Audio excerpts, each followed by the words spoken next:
오늘 그 뭐 이슈가 근데 이제 제가 보통 뭐 고교학점제하고 이랬을 때는 그렇게 많은 분들이 같이 막 이렇게 뭐 유튜브를 하고 막 이런 분위기는 아니었는데 제가 이제 그날도 이제 발표 나오고 급히 하겠습니다 이렇게 하고서 유튜브를 보니까 영상이 거의 모든 교육 전문가 분들이 다 영상을 올리셨더라고요. 그래서 아, 좀 부끄럽기도 하고, 또 금요일날 한다 그랬는데, 막 심층 분석하겠습니다 이랬는데, 아, 이거 큰일 났네. 이거 내가 이거 제대로 하는 게 맞나 하는 생각도 사실은 이번에는 처음 좀 부담감을 좀 느끼게 됐습니다. 그래서, 근데 사실 생각을 해보니까, 이제 제가 뭘 분석을 한다고 하거나 의견을 낸다고 해도, 저도 그냥 한 사람의 의견일 뿐이다 보니까, 뭐 제가 뭐 완벽한 정답을 드릴 수도 없고, 다만 제가 좀 노력해야 될 부분은 사실 저는 입시를 꽤 오래 해오고 초중고 시기를 모두 보고 있는 게 좀 제 특징인데,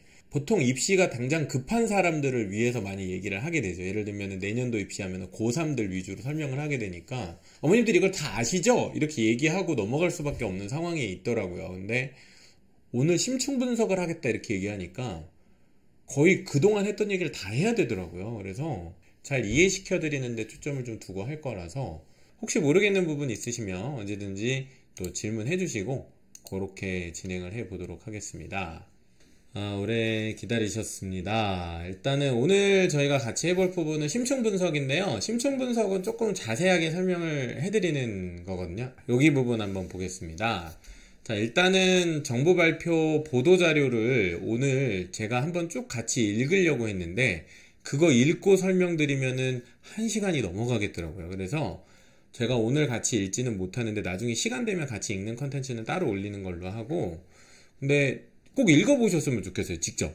그리고 자료가 2개거든요. 그러니까 보도 자료가 있고 별첨 자료까지 있는 자료가 2개가 있는데 여간하면 쭉 직접 읽어보시면 좋겠습니다. 그래서 이해가 안 되는 부분이나 모르는 부분들이 있잖아요. 그래서 그런 부분을 좀 각자 공부해 가시면서 좀 생각을 해주시면 좋겠다는 생각이 들었고요. 일단은 근데 그래도 이제 가장 큰 틀에서 정부가 어떻게 얘기했는지는 되게 중요한 것 같아요. 요거를 좀 한번 짚고 오늘 설명을 좀 시작을 해보려고 하는데, 자, 우선 수능, 이게 그 키워드가 2개잖아요. 수능하고 내신인데 수능은 국수탐 선택 과목 없이 통합평가한다. 그 다음에 내신은 9등급과 5등급 체계를 정부에서는 어떻게 봤냐면 9등급은 학업 포기를 내몬다. 그러니까 예를 들면 어떻게 해요? 내신이 안 나오니까 자퇴할래. 학교 생활은 이제 됐고 나는 지금부터 수능 준비할 거야. 와 같이 아이들이 학업을 포기하는 반응이 나오게 된다. 이 얘기를 하는 거죠. 그러니까 어쨌든 정부에서는 9등급제, 기존의 등급제는 그런 성격의 어떤 좀 문제점이 있다 라고 이번에 얘기를 명확하게 했다는 거죠. 그래서 9등급에서 5등급을 왜 바꾸냐, 학업 포기하는 애들이 없게 하려고. 일단 목적은 그렇다는 거죠.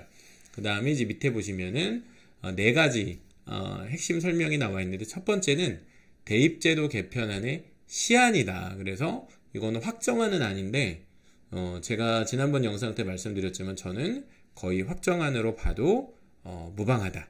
대동소이할 것이고 특별히 변화될 요인 없을 것 같다. 왜? 이번 게 어떻게 보면 초안이 아니기 때문에 그렇죠. 초안을 내놓고 그에 대한 반응을 봤죠.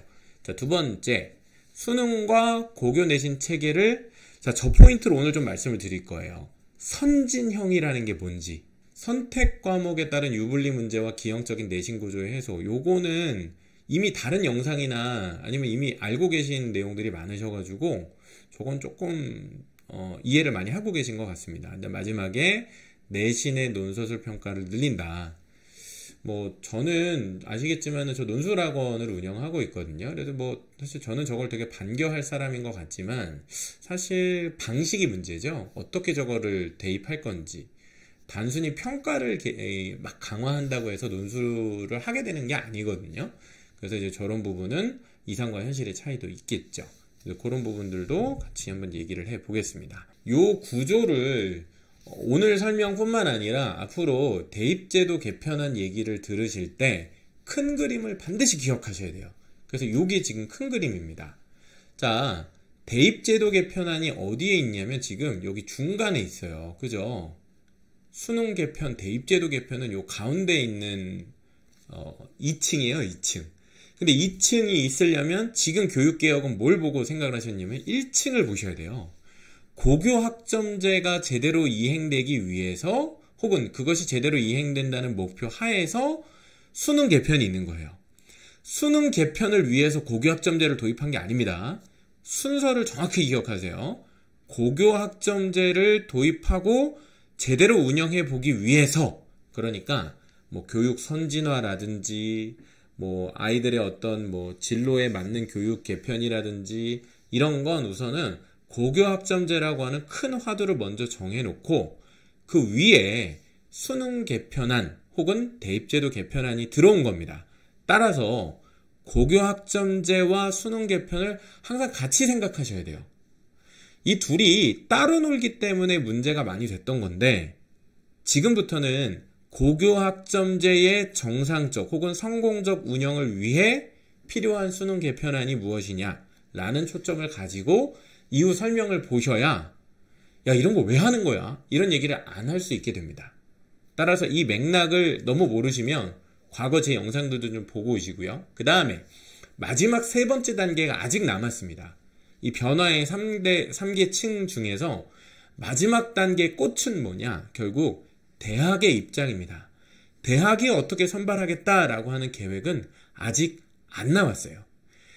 대학 입시안이 확정되는 건 보통 3년 예고제 돼서 3년 정도 전이니까 2028학년도 입시 같은 경우에는 내후년 정도 돼야 이 구체적인 내용이 확정이 될 거예요. 그러니까 사실 아직 대입에 대한 얘기를 정말 자세히까지 하기는 좀 어렵다. 그러니까 지금은 이제 뇌피셜이 있을 수밖에 없고요.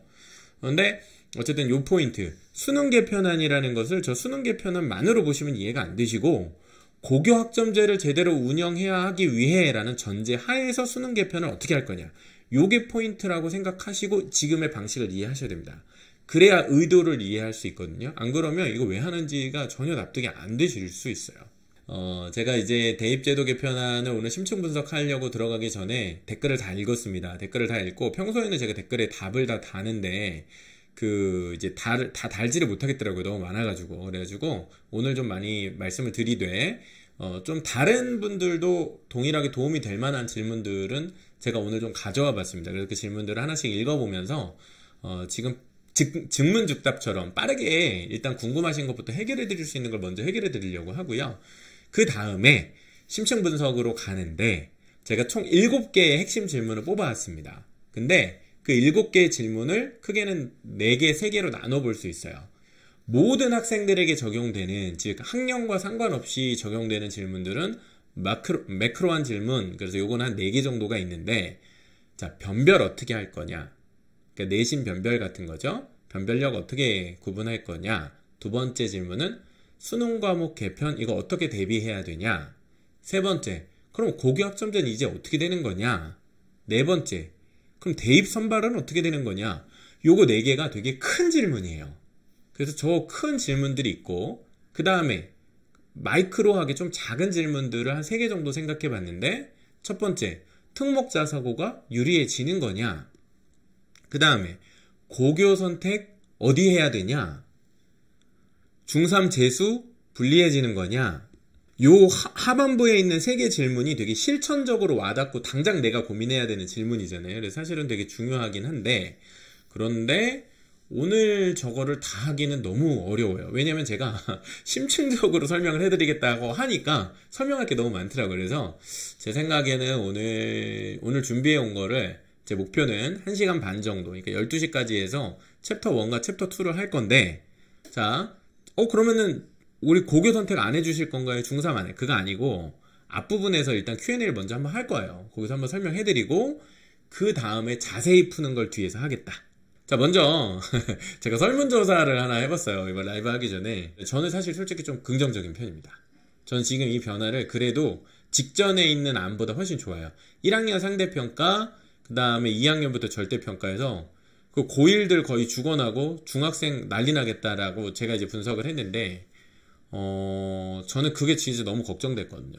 근데 지금 방식은 그래도 그때 거보다 훨씬 낫다라는 관점에서 저는 긍정적으로 보고요.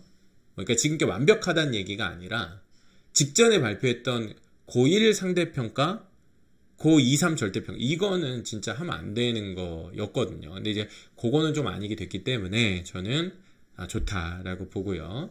그 다음에 그런 의미에서 이제 저는 긍정적이었는데, 자, 우리 학부모님들 어떻게 생각하셨는지 한번 생각해 볼까요? 자, 요렇게 제가 이제 요거 이제 어제 밤에 제가 캡처를 해서 오늘 좀 더 하셨을 수도 있는데, 근데 비율이 안 바뀌더라고요. 인원은 늘어나시는데 비율이 안 바뀌어서 우선은 긍정 대 부정 비율이 44% 대 17% 정도니까 부정적이다라는 의견이 갖고 있는 우려 포인트들을 우리는 확실히 좀 고민을 해야 돼요. 근데 그거에 대한 대비는 정부도 해야 되고 우리 개인들도 해야 되겠죠. 그리고 잘 모르겠다라고 하는 부분에 대해서 우리가 좀 아직 유보할 수밖에 없는 그런 지점들이 뭔지를 좀 생각할 필요가 있다. 이런 생각이 좀 먼저 들었었고요. 거기서 제가 저걸 하면서 이제 질문을 좀 몇 가지 더 받아봤습니다. 이제 어제 기준이 제가 캡처했을 때 기준이 어제 한 자정 정도였는데, 첫 번째 분이 어떤 거 물어보셨냐면요.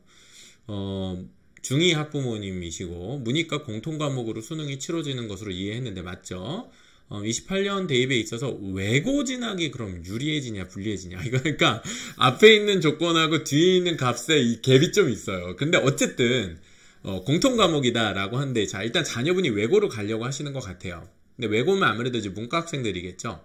자, 국제고로 전환하고 자연계열을 늘리려고 하고는 있지만 일단 그 얘기는 빼겠습니다. 이게 현재 기준에서의 외고로 생각을 해볼게요. 그럼 일단 문과 학생들한테는 유리할 거예요. 근데 외고는 특목고잖아요. 특목고가 유리해지는 포인트는 앞에 있는 지점인 문이과 공통과목 수능 때문에 생기는 건 아니에요. 정리. 외고 진학의 유불리의 관점은 문이과 공통과목 수능이 핵심 포인트는 아니고 내신 5등급 제도의 도입이 외고 진학에 미치는 영향이 훨씬 커요. 이해하셨어요? 다시, 외고 가는 게 유리하냐 아니냐에 대한 질문의 핵심 논점은 공통과목 수능 포인트는 아니고 내신이 5등급 된 부분에서 얻어지는 결과가 더 크다. 한번 생각해 볼까요? 내신이 5등급 형태가 됐어요. 즉 내신이 좀 쉬워졌잖아요. 그러면 당연히 특목고는 유리해지는 거죠. 그러면 외고 진학 자체는 상대적으로 유리해졌는데 그 근거는 문이과 공통 과목 때문이 아니라 내신이 5등급 됐기, 그러니까 수능 쪽이 아니라 내신 쪽 때문에 반사적으로 유리해집니다. 그건 맞습니다. 그런데 만약 문이과 공통 과목과 외고의 관계를 굳이 따지시려면 이건 생각하셔야죠. 외고를 가도 과학을 해야 하는구나. 따라서 외고를 가는 친구들 중에 과학이 싫어서 도망가는 친구들은 다시 생각해 볼 필요 있다. 혹은 과학이 싫다고 해서 꼭 외고를 갈 일이 아니라 그냥 자사고 가도 같은 상황일 수 있다. 이런 부분인 거죠. 그래서 저 질문을 통해서 우리가 좀 공부를 해봤습니다. 그 다음에 이제 두 번째 질문 같은 경우는요, 9등급 상대평가에서 내신 1.3 이러는 것처럼 5등급 상대평가면 1.5 계산식으로 나오죠. 당연히 나옵니다. 그러니까 과목별 평균이 나오죠. 그 다음에 가볍게 선행하고 들어가서 진로 과목 적극적으로 수강하면서, 자, 그럼 여기서 포인트는 가볍게 선행하고 들어갈 수 있느냐? 일단 제 판단은 그렇다입니다. 왜요? 내신은 어쨌든 경쟁이 덜 치열해지니까. 진로 과목을 적극적으로 수강하며 탐구 활동할 수 있을 것 같긴 한데, 자, 일단은 칭찬드리는 부분은, 자, 요 포인트를 이해하고 계시다는 것 자체는 일단 놀랍습니다. 자, 뭐냐면 바로 탐구 활동을 할 수 있을 것 같다라는 말을 하셨다는 거예요. 자, 고교학점제에서 탐구 활동은 굉장히 중요합니다. 이유도 이따가 잠깐 말씀드릴 건데, 요렇게 되면은 요거까지는 굉장히 괜찮아요. 그런데 서로가 학종에 너무 열중하면 너무 과열될 것 같긴 해요. 이 과열이라고 하는 거는 이제 아이들의 어떤 열심 수준이 아니라 결국 경쟁이 너무 치열해지지 않겠냐에 대한 걱정이신 것 같은데, 저는 저 지점에서 이 과열이라고 하는 부분의 문제는 사실은 우리가 정시를 하든 수시를 하든 학종을 하든 교과를 하든 뭘 해도 저건 사라지지 않아요. 자, 예를 들면 이거 말씀드려 볼까요? 공부 쪽이 아닌 친구들 있잖아요. 예체능 쪽. 그럼 실기, 체대, 미대, 그리고 음악 실기, 실용음악 엄청 치열할까요? 안 치열할까요? 제가 볼 때 공부가 세상에서 제일 쉽습니다. 실기하는 친구들 진짜 힘들어요. 너무너무 힘들거든요. 그래서 입시가 결국에는 좁은 문, 다 스카이 가고 명문대 가고 싶어 하지만 결국 그럴 수 없는 상황이고, 우리나라 사회는 좋은 대학에 나오기를 다들 원하는 구조가 바뀌지 않는 이상 저 문제는 사실 입시의 형태와는 상관이 없다라고 봅니다. 저는 물론 그것을 불필요하게 더 키울 수도 있어요. 예를 들면은 초등의 과도한 선행을 부추기는 잘못된 교육안이 나오면 그건 잘못된 거예요. 그런데 학종에서의 경쟁이 심화된다라고 하는 건 사실은 조금 필연적이기도 하고 좀 막을 방법이 없기도 하다. 이렇게도 생각을 해 봅니다. 저 너무 오늘 느리게 하나요? 말투 오늘 어때요? 오늘 좀 제가 평소보다 오늘 나 천천히 해야지 이렇게 얘기하고 있는데 혹시 말투 너무 말투 속도에 대해서 좀 혹시 의견 있으시면 밑에 좀 달아주세요. 다음에 세 번째, 5등급자 아이들의 부담이 줄어들었고 내신 부담이 줄고 수능 과목도 느낌상 줄어들어서 제 느낌상 확실한지 아무튼 따져봐야 되겠지만은 그럼 대학은 아이들이 어떻게 뽑을까? 이거 되게 중요한 질문이죠. 이게 진짜 현실적인 너무 이게 가장 결정타. 아까 삼각 피라미드의 가장 윗부분에 해당하는 부분인 거죠. 그래서 아까 제가 잠깐 말씀드렸지만은 요거 있잖아요. 요 그림에서 요 대입 선발이라고 하는 요 부분이 어떻게 될 건가에 대한 질문을 하신 건데, 맞아요. 요게 지금 어떻게 될지를 지금 정확히 모르니까 이게 이제 궁금한 거죠. 학종이 더 중요해지고 선택 과목 유불리가 더 커지고 수능 최저로 학업 능력을 더 따질 것 같고 면접이 증가하고, 전문가십니다. 제가 다 잘해야 된다라는 이 말씀, 다 잘해야 될까요? 네, 저는 약간 요 의견 좀 동의하고요. 제가 01년 수능을 봤습니다. 그러니까 01학년도, 그러니까 학번이 제가 01학번이에요. 그래서 그러니까 2000년 수능을 봤겠죠. 그래서 이제 그랬는데 그때 저는 대학을 갈 때 내신도 냈고 정시 시험도 봤고 논술고사도 봤고 면접도 봤어요. 면접은 심지어 3차까지 봤어요. 그래서 그때 기준으로 생각해보면 사실은 이것저것 다 해야 되는 건 맞습니다. 그래서 지금 야 이거 과거로 돌아간 거 아니냐? 이 얘기가 지금 상당히 많이 나오고 있거든요. 학부모님들이 느끼시는 맞아요. 제가 볼 때 그럴 가능성이 상당히 높습니다. 그런데 그게 그렇다고 해서 반드시 좋다 나쁘다 인지에 대한 판단은 조금 신중하게 생각을 해보고요. 그리고 그 기준이 지금보다는 나을 수도 있는 거잖아요. 따라서 과거로 돌아갔다 이 꼴 무조건 나쁘다라고만 생각하기보다는 지금 상황의 맥락을 좀 고려할 필요가 있고, 그리고 과거랑 완전히 똑같지는 않습니다. 그래서 그런 것들을 조금 고민해보면 좋겠고요. 그 다음에 이제 제도가 급변해서 중3이 많이 힘들어질 거라는데 정부 차원에서 완충 보전. 이게 사실은 제가 오늘 제일 답변 드리기가 좀 어려운 부분이고, 좀 저도 사실 잘 모르겠습니다. 근데 일단은 많이 힘들 수 있다는 예측을 지금 다들 많이 내놓고 계신 것 같고, 일단 저도 동의합니다. 중3이 끼인 세대가 될 가능성이 좀 농후해 보입니다. 그런 의미에서 정부가 무엇이든 좀 내놓기를 저는 바라고, 그런 분위기를요, 저희가 좀 유튜브는 별로 힘이 없을 수도 있지만은 교육 현장에서든 어디에서든 저희가 저 요구를 계속 할 수 있습니다.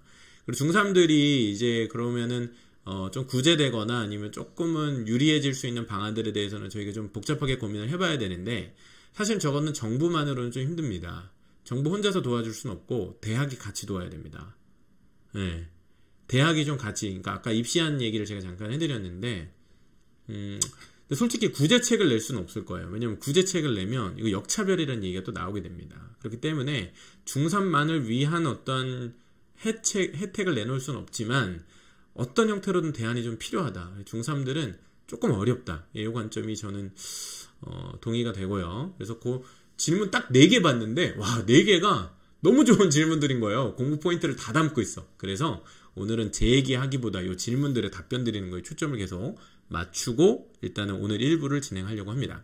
자, 지금부터는 이제 본 영상에 달렸던 질문들 중에 공부하는데 좀 도움될 만한 QA들을 좀 제가 골라와 봤어요. 그래서 읽어보면서 증문즉답 한번 해보겠습니다. 증문즉답.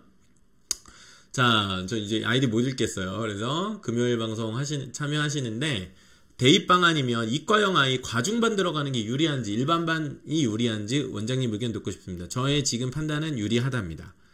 자, 과중반이 어려운 건 뭐죠? 물화생지 선택 과목의 비중이 높기 때문이에요. 공통 과목 때문이 아니란 거죠. 자, 과학중점반의 장점은 과학중점반에 들어간 친구들을 위한 특별한 커리가 많다는 거예요. 뭐예요? 심화를 많이 할 수 있고 탐구활동을 많이 할 수 있다는 거죠.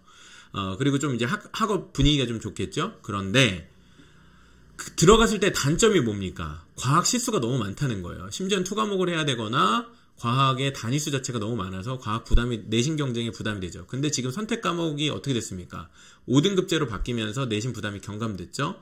즉 2등급까지 받으려면 30%. 그러면은 제가 볼 때는 과중반 들어가셔도 내신에서의 유불리는 크게 걱정할 필요가 없다. 지금의 내신 5등급제는 의미가 하는 게 뭐냐면 이미 정부에서는 내신의 힘을 빼겠다라고 이미 시그널을 준 거예요. 따라서 과중반의 장점은 유지하지만 단점으로서 이제 내신 준비에 대한 부담 때문에만 혹은 잘하는 애들끼리의 상대적 경쟁 때문에만 걱정을 하셨던 부분이라 그 부분은 좀 사라질 거다. 네, 그래서 과중반은 유리하다라고. 저거 근데 중3 이상 아닙니다. 지금 중2 이하로 지금 기준 말씀드리는 겁니다. 금요일에 사탐과탐이 어떻게 구성될지 저거 이따가 제가 좀 말씀드릴 텐데요. 일단은 바로 답변을 한번 드리면은 사탐이 9과목, 과탐이 8과목인데 저거는 지금 현재의 수능 과목의 선택 과목을 얘기하시는 건데 저 과목을 모두 보는 게 아니고요. 공통과학이랑 공통사회를 봅니다. 저거는 사실 고등학교 자녀를 두시지 않은 학부모님들은 모르시는 부분일 수밖에 없어요. 제가 저거는 이따가 설명을 드릴 건데 저 과목이 공통과목에 포함되는 게 아니고 과목은 저 앞에서 보셨던 선택 과목이 아닙니다. 저건 아예 다른 과목이거든요. 그래서 저거는 이따가 설명을 제가 다시 드려볼게요. 그 다음에 내신 5등급제에서 교과 전형이 어떻게 큰 변화 없이 유지될 수 있을까요? 이렇게 질문을 해주셨는데요. 아니요. 변화를 겪을 수밖에 없습니다. 현재 방식으로는 유지를 할 수 없습니다. 교과 전형은 큰 변화를 맞이할 수밖에 없게 됐습니다.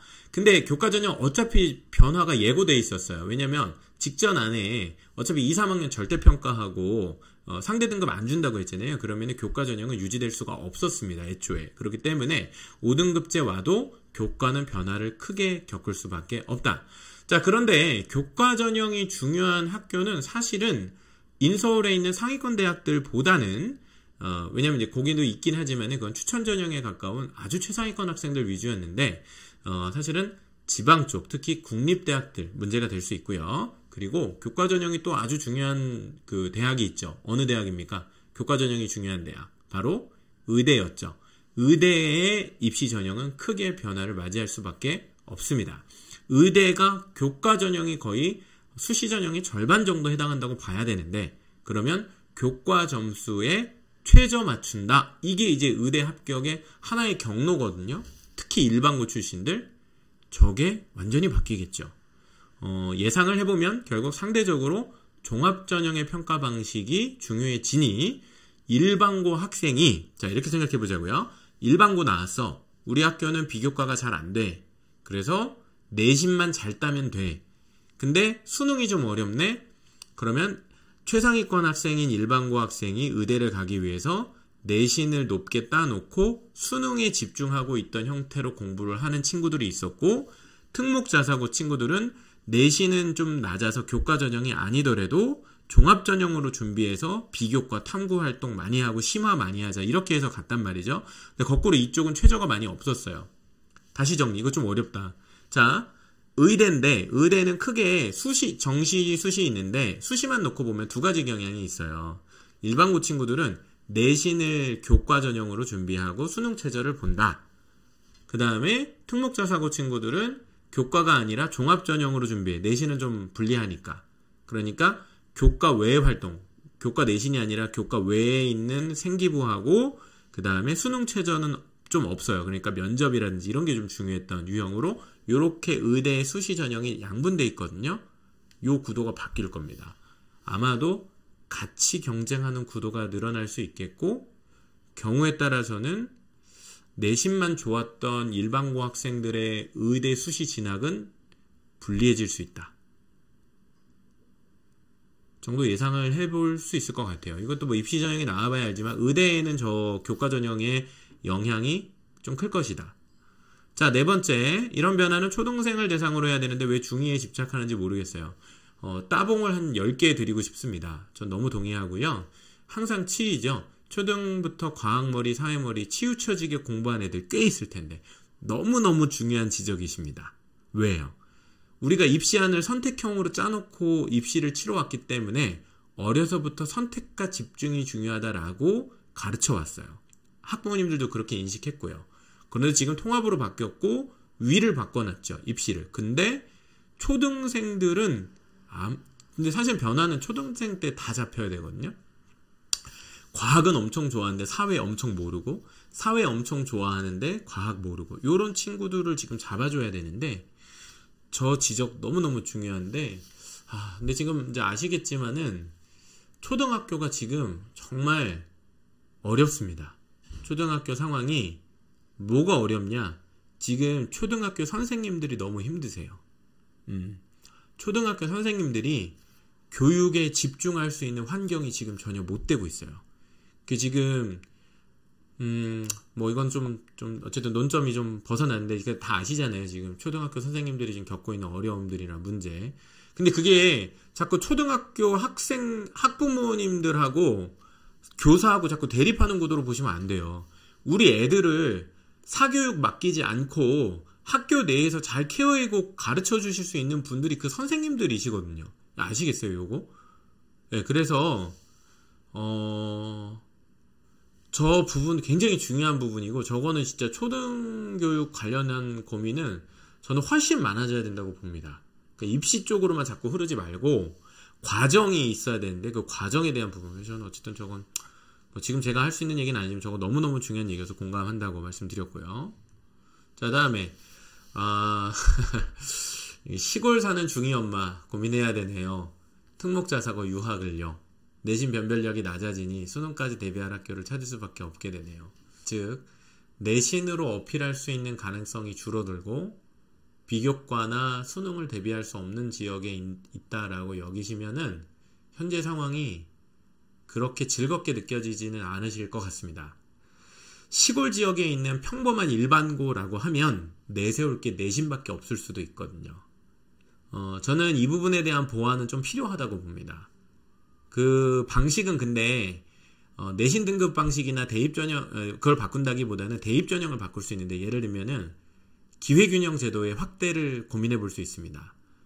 예를 들면 시골 지역 일반고 학생들이라고 하면 그 지역 학생들을 위해서 지역 할당 제도라든지 아니면 그 지역에 해당하는 학교에 일정 부분 추천할 수 있는 권한을 주는 방식 등으로 저는 지역균형 혹은 기회균등 제도와 같은 해법이 빨리 나와줘야 된다고 생각을 합니다. 그렇지 않으면요, 시골 지방 쪽에 있는 저 일반고들은 이탈률이 엄청 심해서 지역 소멸을 부추길 수도 있을 정도가 될 겁니다.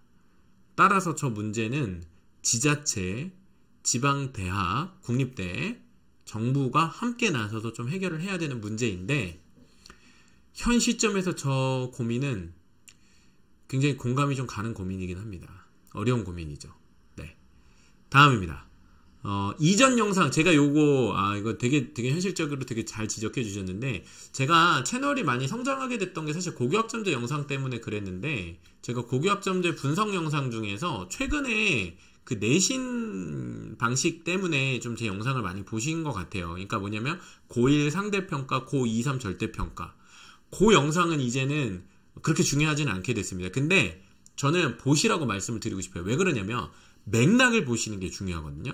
근데 제일 좋은 맥락을 차지하시려면 제 채널에서 뭘 보시면 좋냐면, 바쁘신 분들은 그냥 이제 뭐 조회수 많이 나온 고교학점제 영상 편집된 거 보시면 되는데, 시간이 조금 되시면요 라이브 영상을 쭉 보시면 좋겠어요. 옛날 거부터, 옛날 게 작년 12월 거부터.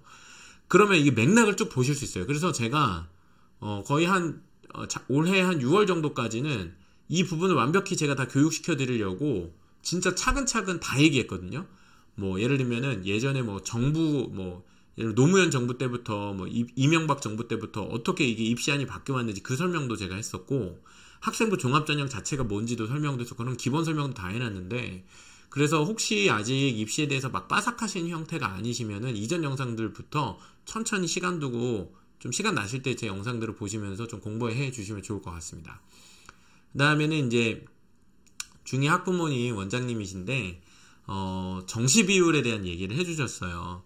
공정성이라는 키워드에 적합하려면 오히려 더 늘려야 되지 않냐. 그리고 특목고에 대한 특혜가 없을지 궁금하시다고 얘기를 하셨는데 저는 일단은 저 지적에 대해서는 어느 정도 공감을 하고요. 다만 지금 대입제도 개편의 핵심 포인트가 저는 공정 자체보다는 사실 공정이라는 키워드는 이전 정부의 핵심 키워드였던 것 같아요. 제가 볼 때 이번 대입 개편안의 핵심 키워드는 공정 자체보다는 공정이 나오지만 안정에 있다고 생각이 됩니다. 그러니까 정시 비율을 유지하겠다. 물론 그 정시 비율은 상위권 대학 기준으로는 한 40% 정도로 보지만은 전체 대학 기준으로는 한 20%. 그러니까 인서울 하려는 친구들은 사실은 40% 정도의 생각을 가져야 되는데 그게 이제 사실은 전체 기준은 20%니까 사실 되게 좁은 문이긴 하죠. 근데 공정하게 경쟁한다라는 것을 기회균등, 그러니까 모두가 똑같은 동일선상에서 경쟁한다라고 얘기하시면은 그게 이제 수능이 늘어나는 것이라고 보실 수 있는데 그게 반은 맞고 반은 틀려요. 바로 위에 있는 질문, 저 위에 시골 사는 어머님의 질문, 저 분의 질문 속에 답이 있어요. 뭐냐면 지방이 오히려 수능이 더 어려워요. 이걸 꼭 생각을 하셔야 됩니다. 그러니까 일반고나 그러니까 특목자사보다 일반고가 차라리 수능이 낫지 않냐라고 생각하실 수 있는데 저게 서울 사는 분들이나 경기권 정도까지는 저렇게 생각을 하시는데 지방 쪽으로 가면 정반대로 생각하십니다. 지방 쪽 일반고에서는 정시가 더 불리하다고 느끼고 있어요. 그래서 수시가 유지되기를 바라고 오히려 교과가 유지되기를 바라는 게 사실은 지방 쪽 진짜 평범한 일반고들의 기대예요. 그래서 일반고들이라고 하는 것도 다 똑같은 일반고가 아니다. 서울 수도권에 있는 일반고하고 진짜 지역 지방의 일반고의 현실이 굉장히 다르다. 정시를 바라보는 관점, 예를 들면 강남 쪽에 있는 혹은 학군지에 있는 일반고들 학생이 정시를 바라보는 관점과 수시를 바라보는 요 밸런스의 느낌하고 지방 쪽에 있는 학생들의 이 느낌은 너무 많이 다르다. 그래서 좀 이제 그런 관점을 생각할 때 공정성이라는 말은 좀 관점을 여러 가지로 생각을 해야 되는데 저는 이제 이번에 정시 비율을 유지하겠다라고 하는 것은 우선은 재수생이라든지 그러니까 만약에 그 재수생 비율이 제대로 유지되지 않으면 지금 중3 입시제도에 크게 변화가 오는 친구들이 아주 큰 혼란을 겪게 될 거예요. 이따가 잠깐 말씀드리겠지만 예를 들면 지금 중3 학생들이 정시 비율까지 줄어든다고 생각해 보세요. 근데 지금 중3하고 중2는 이제 학생부가 완전히 바뀌잖아요. 그럼 걔들 수시로 못하면 대학 못 가요. 걔들을 구제하기 위해서라도 정시 비율을 저 어느 정도 유지가 돼주는 게 저는 맞다고 봐요. 물론 이따가 다시 얘기하겠지만 중3 학생들이 그런 거 있죠. 그럼 나 여태까지는 과학만 준비했으면 됐는데 사회도 지금 공부해야 되네? 맞아요. 그런 변화는 생깁니다. 근데 그건 좀 어쩔 수 없어요. 그 친구들이 좀 감내해야 되는 몫인 것 같아요. 그리고 좀 우리 미리 준비할 수 있으니까 시간 많이 있어요. 그리고 이제 그게 큰 문제가 안 될 수 있다는 얘기를 제가 좀 이따가 할 텐데 어쨌든 중요한 거는 중3 학생들을 위해서도 정시는 좀 유지가 돼줘야 됩니다. 만약에 수시 비율이 80%까지 만약에 높아지는 이제 과거 방식으로 돌아가면은 중3을 비롯한 그 재수생, N수생들을 구제할 방법이 너무 없어지거든요. 그래서 제가 볼 때는 저거는 안정에 초점을 둔 거예요. 누가, 어느 학년이 특별하게 피해를 크게 보는 일을 좀 막기 위해서 그렇게 했을 가능성들이 좀 있다는 생각이 좀 듭니다. 그 다음에 이제 밑에 이제 질문 보면은 01학번이시더라고요. 그래서 제가 01학번이신 분들의 자녀분들이 09년생이시구나라는 걸 저 보면서 다시 생각을 해봤고 제 나이를 좀 생각을 해보게 됐습니다. 맞아요. 근데 저 느낌이 맞습니다. 지금 통합사회 통합과학이 그때 보셨던 느낌 정도로 생각하시는 게 좀 비슷해요. 그래서 저거 공감한다고 저런 좀 일반적인 느낌들이 지금 변화를 예측하시는 거랑 굉장히 유사한 느낌이에요. 저 정도 느낌을 가지신다면은 그래서 지금 학부모님 세대가 이 지금 변화를 의외로 이해할 수 있다. 이렇게 이제 좀 말씀을 드려보겠습니다. 자, 이제 요 분은 조금 이제 반대되는 의견을 좀 주셨는데, 오지선다 평가는 불필요한 사교육을 유발한다면서 내신은 논서술형으로 바꿔야 된다고 하고, 수능에서는 사교육이 증가하면 선호조절 등 이건 기만이다. 이렇게 얘기를 해주셨는데, 분명히 이제 어처구니 없다라는 말이 나오실 정도로 좀 이해가 안 되는 장면일 수도 있겠다. 왜냐면은 내신은 논서술형인데 수능은 왜 논서술형을 안 하는 거냐? 이렇게 얘기를 하셨는데요. 저는 논술학원입니다. 그리고 원래 논술이 제가 이제 독서 논술학원을 지금 운영을 하지만은 제가 15년 동안 강의를 한 건 입시 논술이에요. 그러니까 저는 입시 논술의 달인이죠. 대치동에서 어쨌든 이렇게 해왔으니까. 그러니까 수능에 논서술형이 도입되면은 저는 엄청 대박 나는 거예요. 저 엄청 막 인기 많아질걸요? 강의하고. 아닌가? 근데, 수능에 논서술형을 도입하는 거는 지금 현재로서는 전혀 우리 교육제도가 준비가 안 돼 있어요. 그래가지고, 뭐, 비용 문제도 그렇거니, 아까 앞에서 얘기해 주셨던 공정성, 평가 공정성 문제 등 여러 가지 요인 때문에, 현실적인 요인 때문에 사실은 도입할 수 없는 부분 같습니다. 이따가 잠깐 살펴볼 거지만은 사실은 우리 교육부 장관님이 처음 작년 말에 장관 취임하시고 나서 가장 크게 이슈를 시키셨던 게 있어요. 그게 뭐냐면 수능 폐지입니다.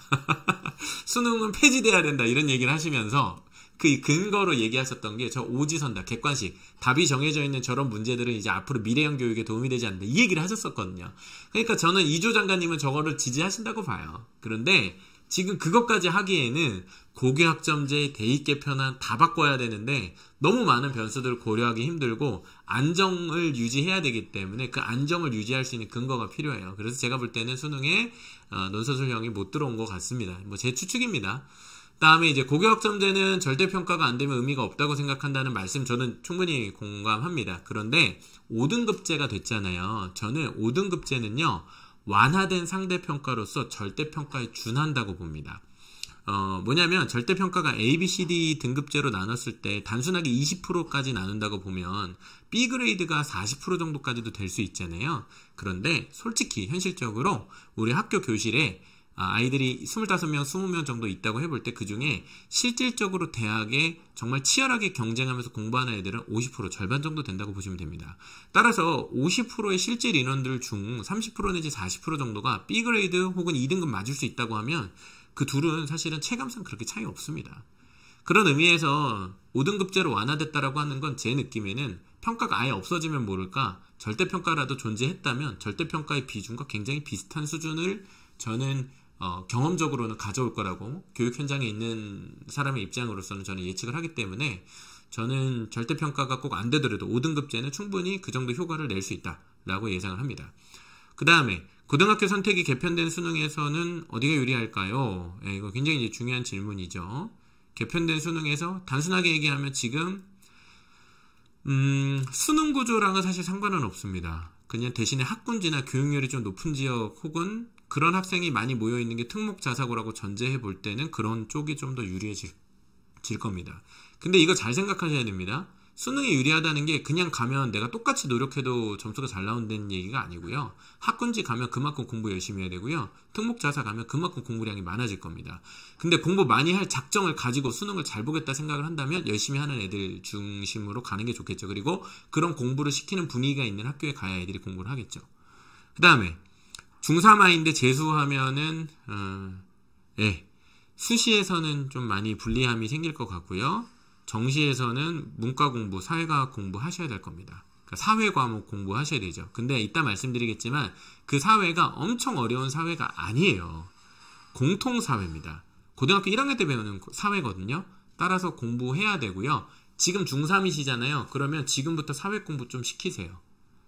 이게 좀 어렵죠. 지금 이제 중3인데. 근데 너무 어려운 사회과학을 공부하라는 게 아니라 좀 쉬운 수준이더라도 사회 과목과 관련된 좀 스키마를 쌓거나 좀 독서를 하거나 이런 교양이라도 조금 중등 과정에 지금 중3 애들 할 일 없잖아요. 그죠? 근데 또 이렇게 얘기하기에는 또 중3 애들은 또 이제 바로 예비고일 과정으로 넘어가기 때문에 좀 어렵긴 합니다만 어쨌든 그럼 나중에 고등학교 1학년 때 공통사회 과목 배울 때 그때 열심히 공부해놓으라고 얘기하십시오. 그럼 제가 볼 땐 충분히 수능 대비할 수 있습니다. 그래서 중3도 불리하긴 하지만 대비는 충분히 가능하다. 내신 논서술형 공정성 믿을 수 없어요 라고 이제 충분히 의견 주실 수 있는데요. 사실은요 이렇게 말씀드리고 싶어요. 지금 대학교 입시시험에도 논술 문제가 있습니다. 서술형과 논술형을 좀 나눠볼게요. 서술형은요 이미 하고 있죠. 서술형은 짧아요. 요거는 평가가 딱 쉽습니다. 그래서 서술형은 사실은 평가는 굉장히 객관적입니다. 그래서 공정하다고 볼 수 있고요. 논술이 좀 평가가 주관이 개입될 수 있는 여지가 있어요. 그런데 그 논술마저 대입 논술마저 객관적으로 지금 평가가 되게 이루어지고 있습니다. 정답이 있어요. 그래서 논술 평가에 대해서는 이건 제 말을 믿으셔도 돼요. 저는 논술은 전문가라고 얘기할 수 있거든요. 그래도 한 15년 했으니까. 그리고 논술이 객관적 평가가 가능하기 때문에 공정하다라고 볼 수 있답니다. 물론 주관이 개입되지 않냐. 그 부분에 문제가 있어요. 그래서 예를 들면 대학에서는 논술 답안지를 교수님 한 명이 채점하지 않고 두 분이 채점을 하게 합니다. 그래서 크로스 체킹한 다음에 편차도 보고 뭐 이렇게 합니다. 근데 앞으로 이런 부분이 이제 그러면 과연 교육 현장에서도 크로스 체크를 할 거냐 뭐 이런 거는 사실 알 수 없고, 근데 저는 할 수 있다고 봐요. 뭐만 해결되면, 비용만 해결되면. 평가에 투입되는 이게 다 교사의 일로 늘어나지 않고 정부가 여기에 리소스를 지원하든지 아니면 뭐 AI 기술을 도입하든지 그러면은 객관적으로 만들 수 있고 객관화하면 공정성도 좀 높일 수 있다. 그리고 그 과정을 투명하게 공개해야 됩니다. 평가 과정을. 그러면은 조금은 해결이 될 수도 있을 것 같습니다. 자, 등급받기 좋은 제도는 맞는데 특목고 자사고 치열할 것 같습니다. 동의하고요. 그쪽 경쟁 더 치열해질 것 같습니다. 잘하는 애들 더 많이 모일 것도 같기도 하고요. 일반고가 좀 죽는다는 것이 결과적으로 저럴 수도 있는데 죽이려고 하는 건 아닌데 그런 결과가 좀 유사하게 나타날 수도 조금 있다고는 봐요. 그런데 정확히는 일반고 중에서도 모든 일반고가 아니라 경쟁력 있는 일반고는 오히려 기회일 수 있고, 근데 경쟁력이 떨어지거나 입시 준비에 별 마인드가 없는 학교들, 특히 일부 좀 학업 분위기가 좋지 않은 공립학교들은 조금 불리해질 수 있을 것 같습니다. 현실적으로 상위권은 피 터진다라는 말이 저는 그 피 터진다는 게 내신 때문은 아닐 거라고 봅니다. 전 내신 때문은 아닐 거라고 보고요.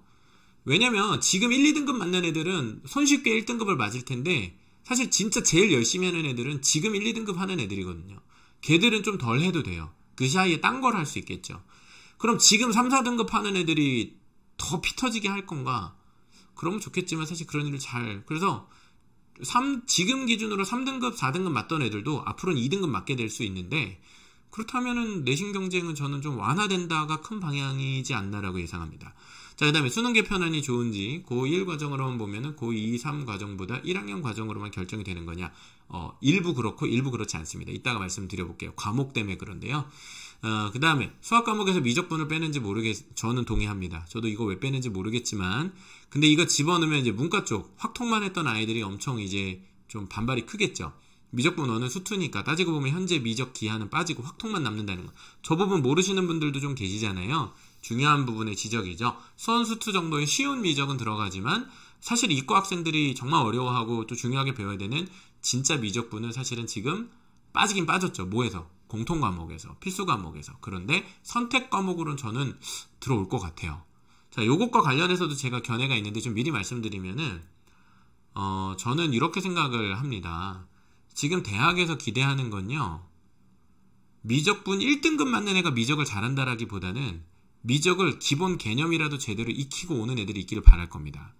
자, 그렇다면 미적을 하고 오는 애들이 확통을 안 하고 오는 지금 방식보다는 미적을 기초까지는 어느 정도 닦고 오지만 심화로 절대평가 기준 정도 목표해온 애들이라면 그게 꼭 지금 기준으로 미적 1등급이 아니라 할지라도, 즉 미적 킬러 문항 맞추고 30번, 21번 다 맞추고 막 이런 애들이 아니라 할지라도 설령 그거 맞추는 애들이라고 해서 수학 꼭 잘한다고 대학은 보지 않습니다. 그렇기 때문에 미적이 들어가고 안 들어가고 부분은 사실 대학의 입장에서 본다했을 때는 유불리는 크지 않다.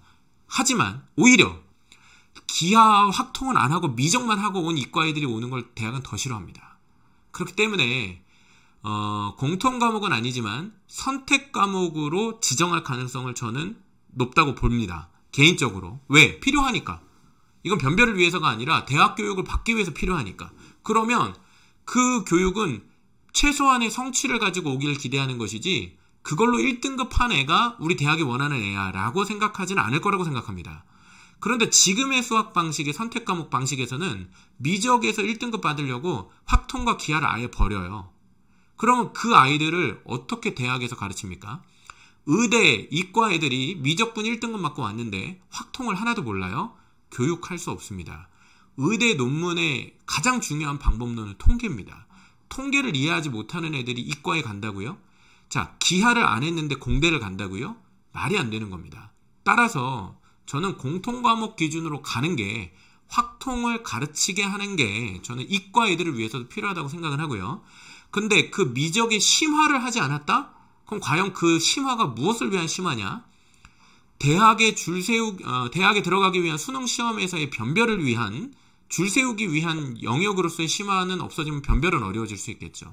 그런데 저는 공통 과목으로 어떻게든 변별을 해낼 거라고 봅니다. 하지만 지금 방식대로라면은 기하와 확통을 미적을 선택했다는 이유 때문에 안 배워도 되는데 그게 이공계의 파행입니다. 저는 이걸 막아야 된다고 보고요. 그리고 조금 확장해서 오버해보면 이과 가는 애들이 통합사회 과목을 하나도 모르고 대학에 가요. 무식한 상태로 가는 겁니다. 반대로 얘기해볼까요? 문과로 가는 친구들이 통합과학을 하나도 모르고 가요. 미적 모르고 가요. 그게 파행입니다. 저는 이걸 막아야 된다고 보고요.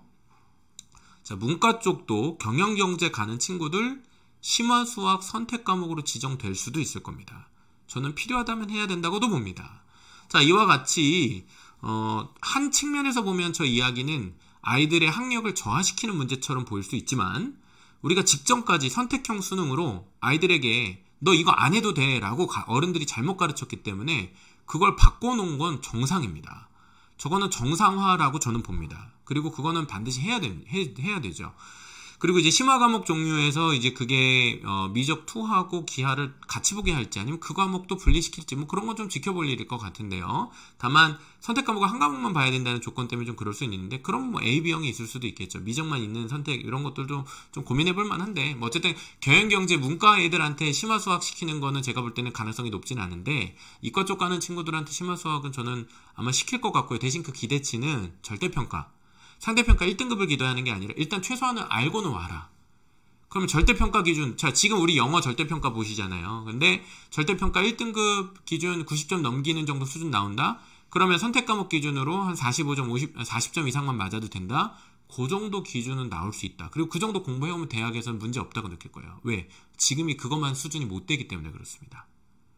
그래서 그 최저 자격치를 기존치로 올리는 부분, 즉 선택을 심화하거나 아주 높게 하는 그걸 아주 날서게 하는 그거 공부한다고 대학 수학과 가서 대학 가서 공학 수학부터 다 새로 공부해야 됩니다. 그게 중요한 게 아니고요.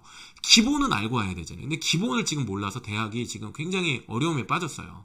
그게 바뀌어야 됩니다. 굉장히 중요한 부분이고요. 자, 다음으로 넘어가 볼게요. 통합과학, 통합사회 과연 난이도가 하락할지. 저는 난이도는 하락하는데 대신 변별은 여전할 거다. 그러면은 뭐예요? 문항별 난이도, 어렵게 나오는 문제는 여전히 존재할 거라고 봅니다. 왜냐면 정시가 살아있는 한 변별을 해야 되거든요. 따라서 물론 정시의 그 표준 편차 같이 점수별이 격차가 조금 완화되면 모르겠는데 지금 일단 수능 9등급제의 표준 편차 같은 평가 방식 그대로 유지하기로 했기 때문에 제가 볼 때는 시험의 공부 난이도는 내려가지만 변별은 여전하다. 이런 정도 기준을 가지고 좀 생각해 보실 수 있지 않을까 생각이 되고요. 그 다음에 이제 선택 과목들 다 공부하고 난이도 올라가면 더 깊게 공부하는데 저게 이게 약간 이제 오해예요. 선택 과목을 다 공부하는 게 아닙니다. 공통 과목으로 보는 거예요. 그래서 저거는 조금 정정해 드릴게요.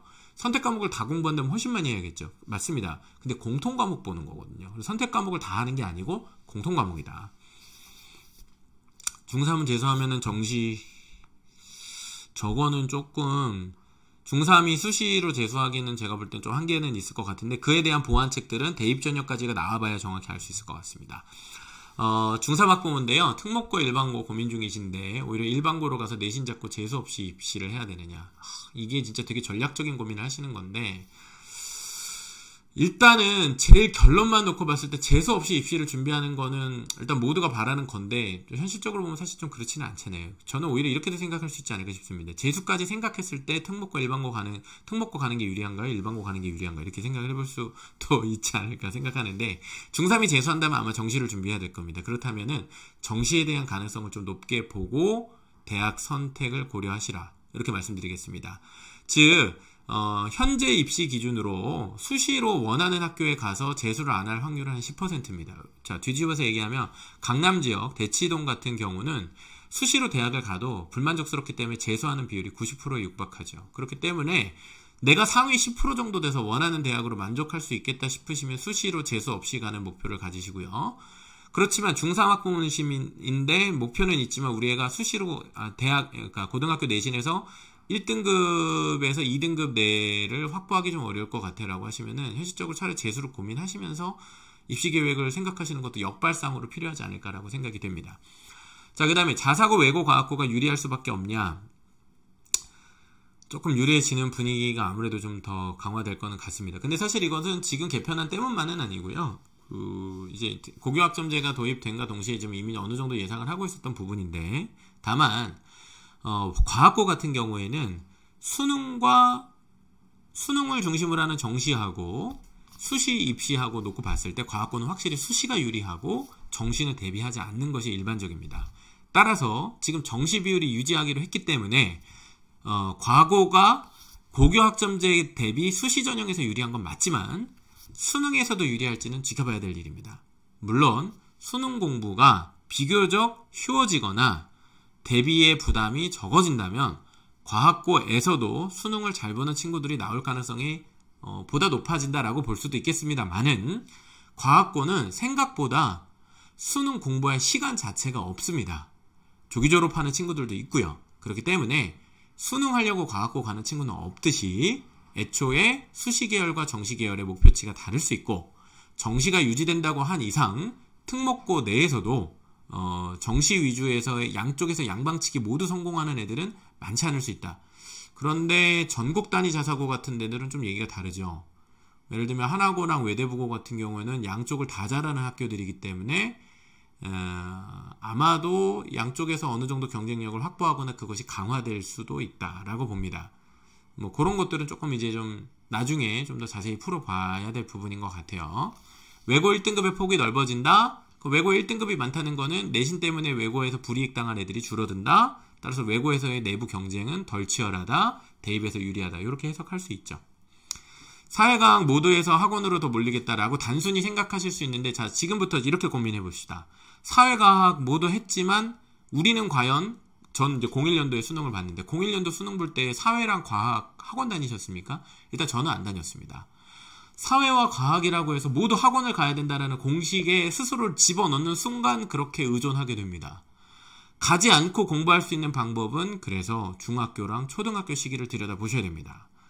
스키마가 쌓여 있어야 돼요. 그 배경 지식이. 밸런스가 어려서부터 잘 쌓여 있어야 나중 가서 사회과학 공부하느라 학원 꼭 가야 되는 아니게 되는. 물론 학원이 갈 수도 있죠. 그게 뭐가 나쁩니까? 학원이 해주는 부분도 있죠. 그런데 모두 가야 된다라는 분위기로 애초부터 생각하기 시작하면 그 페이스에 말려들게 될 겁니다.